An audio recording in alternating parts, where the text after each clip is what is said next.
مسند احمد اور بہقی شریف میں حضرت ابو ہریرہ رضی اللہ عنہ نبی مکرم صلی اللہ علیہ وآلہ وسلم سے روایت فرماتے ہیں کہ میری امت کو رمضان شریف کے بارے میں 5 چیزیں مخصوص طور پر دی گئی ہیں جو پہلی امتوں کو نہیں ملی۔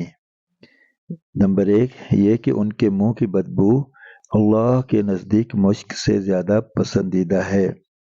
نمبر 2 یہ کہ ان کے لیے دریا کی مچھلیاں تک دعا کرتی ہیں اور افطار کے وقت تک کرتی رہتی ہیں۔ نمبر 3 جنت ہر روز ان کے لیے آراستہ کی جاتی ہے۔ پھر حق تعالی جل شانہ فرماتے ہیں کہ قریب ہے کہ میرے نیک بندے دنیا کی مشقتیں اپنے اوپر سے پھینک کر تیری طرف آویں۔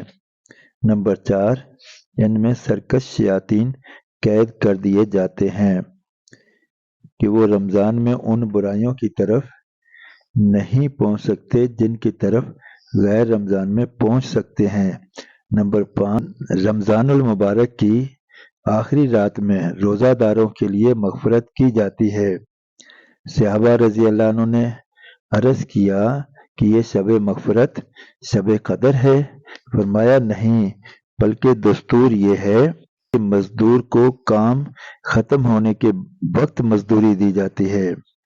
نبی مکرم صلی اللہ علیہ وآلہ وسلم نے اس حدیث پاک میں 5 مخصوص چیزیں ارشاد فرمائی ہیں جو اس امت کے لیے حق تعالی جل شانہ کی طرف سے مخصوص انعام ہیں اور پہلی امت کے روزہ داروں کو رحمت نہیں ہوئی۔ کاش ہمیں اس نعمت کی قدر ہوتی اور ان خصوصی عطایا کے حصول کی کوشش کرتے۔ اول یہ کہ روزہ دار کے منہ کی بدبو جو بھوک کی حالت میں ہو جاتی ہے حق تعالی جل شانہ کے نزدیک مشک سے بھی زیادہ پسندیدہ ہے۔ شرح حدیث کے اس لفظ کے مطلب میں 8 قول ہیں، لیکن 3 قول ان میں راجح ہیں۔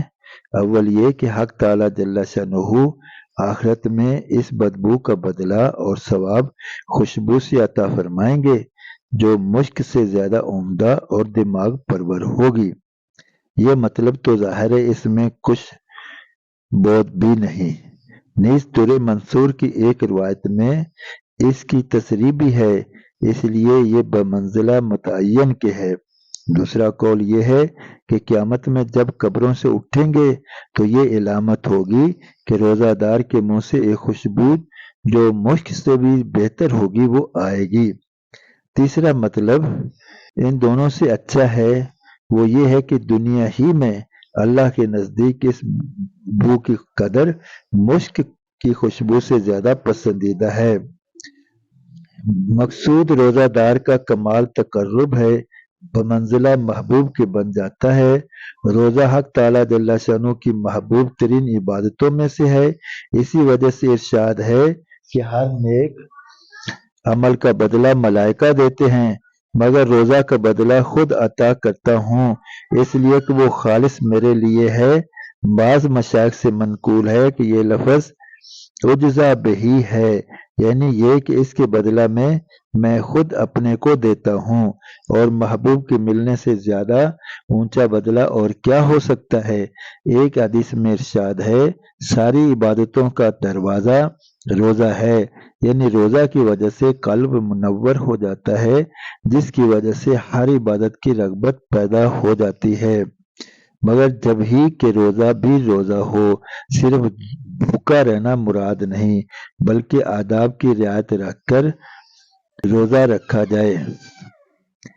ایک ضروری مسئلہ قابل تنبیہ یہ ہے کہ اس منہ کی بدبو والی حدیث کی بنا پر بعض ائمہ روزہ دار کو شام کے وقت مسواک کرنے کو منع فرماتے ہیں۔ حنفیہ کے نزدیک مسواک ہر وقت مستحب ہے، اس لیے کہ مسواک سے دانتوں کی بو زائل ہوتی ہے اور حدیث میں جس بو کا ذکر ہے وہ معدہ کے خالی ہونے کی وجہ سے ہے، نہ کہ دانتوں کی۔ حنفیہ کے دلائل فقہ اور حدیث کی کتب میں موجود ہیں۔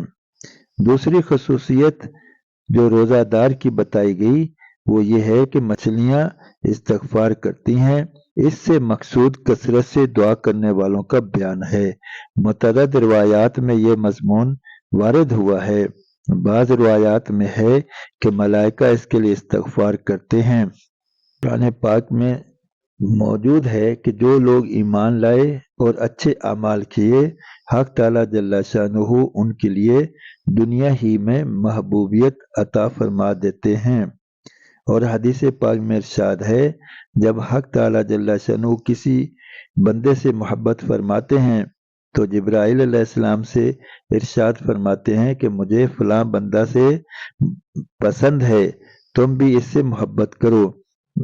وہ خود محبت کرنے لگتے ہیں اور آسمان پر آواز دیتے ہیں کہ فلاں بندہ اللہ کا پسندیدہ ہے، تم سب اس سے محبت کرو۔ پس اس آسمان والے اس سے محبت کرتے ہیں اور پھر اس کے لیے زمین پر قبولیت رکھ دی جاتی ہے۔ اور عام قاعدہ کی بات ہے، ہر شخص کی محبت اس کے پاس رہنے والوں کو ہوتی ہے، لیکن اس کی محبت اتنی عام ہوتی ہے کہ آس پاس رہنے والوں ہی کو نہیں بلکہ دریا کے رہنے والے جانوروں کو بھی اس سے محبت ہوتی ہے، اور وہ بھی دعا کرتے ہیں۔ گویا بر سے متجاوز ہو کر بحر تک پہنچنا محبوبیت کی انتہا ہے۔ نیز جنگل کے جانوروں کا دعا کرنا بطریق اولیٰ معلوم ہو گیا۔ تیسری خصوصیت جنت کو مزین ہونا ہے۔ یہ بھی بہت سی روایات میں وارد ہے، اور بعض روایات میں آیا ہے کہ سال کے شروع ہی سے رمضان کے لیے جنت کو آراستہ کرنا شروع ہو جاتا ہے، اور قاعدہ کی بات ہے جس شخص کے آنے کا جس قدر اہتمام ہوتا ہے اتنا ہی پہلے سے اس کا انتظام کیا جاتا ہے۔ چوتھی خصوصیت سرکش شیاطین کا قید ہو جانا ہے، جس کی وجہ سے معاصی کا زور کم ہو جاتا ہے۔ رمضان المبارک میں رحمت کے جوش اور عبادت کی کثرت کے مقتضا یہ ہے کہ شیاطین بہکانے میں بہت ہی انتھک کوشش کرتے اور ایڑی چوٹی کا زور ختم کر دیتے، اور اس وجہ سے معاصی کی کثرت اس مہینہ میں اتنی ہو جاتی کہ حد سے زیادہ، لیکن باوجود اس کے یہ مشاہدہ ہے اور محقق کہ مجموعی طور سے گناہوں میں بہت کمی ہو جاتی ہے۔ اللہ اکبر۔ اور اسی طرح گناہوں میں بھی کھلی کمی ہو جاتی ہے، لیکن اس کے باوجود گناہ ہوتے ضرور ہیں، مگر اس کے سرزد ہونے سے حدیث پاک میں تو کوئی اشکال نہیں، اس لیے کہ اس کا مضمون ہی یہ ہے کہ سرکش شیاطین قید کر دیا جاتے ہیں۔ اس بنا پر اگر وہ گناہ غیر سرکشوں کا اثر ہو تو کچھ خلجان نہیں۔ البتہ دوسری روایت میں سرکش کی قید بغیر مطلقاً شیاطین کے مقید ہو جانے کا ارشاد بھی موجود ہے۔ بس اگر ان روایات سے بھی سرکش شیاطین کا ہی قید ہونا مراد ہے کہ بسا اوقات لفظ مطلق بولا جاتا ہے مگر دوسری جگہ اس کی قیودات معلوم ہو جاتی ہیں، تب بھی کوئی اشکال نہیں۔ البتہ اگر ان روایات سے سب شیطان کا معبوس ہونا مراد ہو تب بھی ان معاصی کے صادر ہونے سے کچھ خلجان نہ ہونا چاہیے، اس لیے کہ اگرچہ معاصی عموماً شیاطین کے اثر سے ہوتے ہیں مگر سال بھر ان کے تلبس اور اختلاط اور زہریلے اثر کی جمعوں کی وجہ سے نفس ان کے ساتھ اس درجہ مانوس اور متاثر ہو جاتا ہے، تھوڑی بہت غیبت محسوس نہیں ہوتی بلکہ وہی خیالات اپنی طبیعت بن جاتے ہیں۔ یہی وجہ ہے کہ بغیر رمضان کے جن لوگوں سے گناہ زیادہ سرزد ہوتے ہیں رمضان میں بھی انہی سے زیادہ تر صدور ہوتا ہے۔ پانچویں خصوصیت یہ ہے کہ رمضان المبارک کی آخری رات میں سب روزہ داروں کی مغفرت کر دی جاتی ہے۔